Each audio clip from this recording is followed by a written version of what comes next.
pecado questionar Deus? A gente pode querer saber o porquê das coisas? Fala, galera de Deus, Sara Barros aqui. Se você já se pegou questionando Deus, mesmo que sem querer nos seus pensamentos, esse vídeo é pra você. Pra responder essa pergunta, vamos definir qual tipo de questionamento seria pecado e qual tipo de questionamento não é pecado. No livro Creio Sim, Mas E Daí, o autor James Boyce mostra dois tipos de questionamentos, como eles podem acontecer. Ele diz assim: podemos fazê-los com pulsos cerrados, balançando em direção ao céu, em rebelião contra Deus. Por que o Senhor deixou isso acontecer comigo? Dessa forma, a pergunta é realmente uma acusação.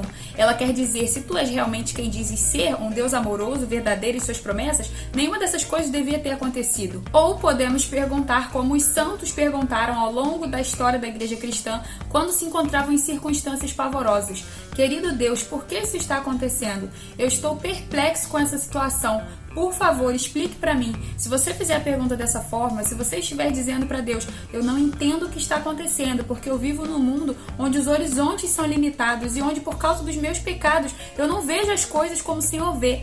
Venho a ti em busca de inspiração que só tu podes dar. Então Deus é fiel ao seu povo e pode, na verdade, fornecer algumas respostas. Em Malaquias a gente vê os questionamentos que desagradam a Deus e que são pecado. Ele fala assim: vocês estão cansando o Senhor com as suas palavras e ainda perguntam em que nós o cansamos? Nisso de dizerem, aqueles que fazem o mal passam por bons aos olhos do Senhor e é desses que ele se agrada. Ou onde está o Deus da justiça? A gente tem um belíssimo exemplo de Asaf no Salmo 73, orando e falando com Deus, dizendo que realmente ele estava triste porque ele via pessoas mais prosperando e se dando bem. Ele não estava culpando Deus, até porque com certeza ele devia ter essa noção de que Deus não deve nada a ninguém. Deus não nos deve nada, eu falo isso nesse vídeo. Vou deixar aqui embaixo, depois você clica pra assistir. Inclusive em Romanos, Paulo diz: quem foi que deu alguma coisa pra Deus pra que ele tivesse que retribuir essa pessoa? Absolutamente ninguém. E outra coisa, jogar na cara é uma coisa tão feia até entre a gente que é ser humano, tipo, eu fiz isso por você, agora você tem que fazer isso por mim. Imagina com Deus, né, gente? Não rola. Mas enfim, no Salmo 73, Asaf estava triste por ver essas pessoas mais se dando bem,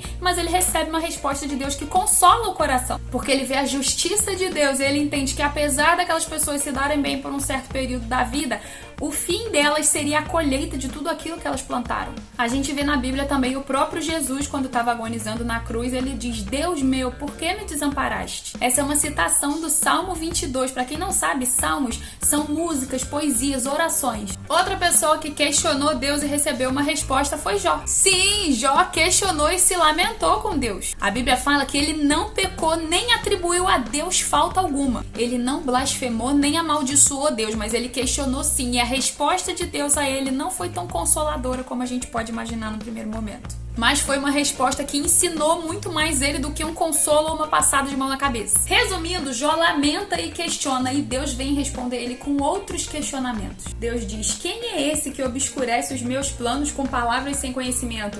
Onde você estava quando eu lancei os fundamentos da terra? Quem colocou o limite no mar? Você conhece as leis do céu e pode estabelecer sua influência na terra? Logicamente, ele não consegue responder nenhuma pergunta de Deus e se arrepende, dizendo que ele tinha falado de coisas que ele não entendia. Então a gente pode sim orar com sinceridade, falar pra Deus aquilo que tá na nossa mente, no nosso coração. Inclusive, antes da gente falar, ele já sabe. Se tiver brotando aí algum tipo de revolta, entenda que a gente não tem o mínimo de condições de se rebelar contra Deus. Pede perdão e entenda que, como filho, você pode sim falar: pai, eu não entendo isso que está acontecendo, mas eu confio na sua justiça, no seu amor, na sua bondade. Mesmo sem entender, eu confio. Não questionar Deus de uma forma errada não é que você vai ser falso e tá tudo dando errado, mas eu tô dizendo que tá tudo dando certo. Mas é dizer como Paulo dizia: ainda que o meu ser exterior se desgaste, o meu ser interior se renova a cada dia. A gente pode estar derrubado, mas não estamos destruídos.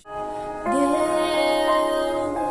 mesmo que eu não consiga entender e queira tudo do meu jeito, eu até choro e às vezes até chego a dizer: por que é que tem que ser tão difícil pra mim? Parece que é difícil só pra mim. Eu sei, seus pensamentos são mais altos que os meus. O teu caminho é melhor do que o meu. Tua visão vai além do que eu vejo. O Senhor sabe exatamente o que é melhor pra mim. Mesmo que eu não entenda o seu caminho, eu confio. E Deus, porque sou tão pequenino assim, vou ficar quietinho aqui no seu colo, esperando o tempo certo de tudo, porque eu sei que vais cuidar de mim e o seu melhor está por vir. Eu sei que é o melhor pra mim, mesmo sem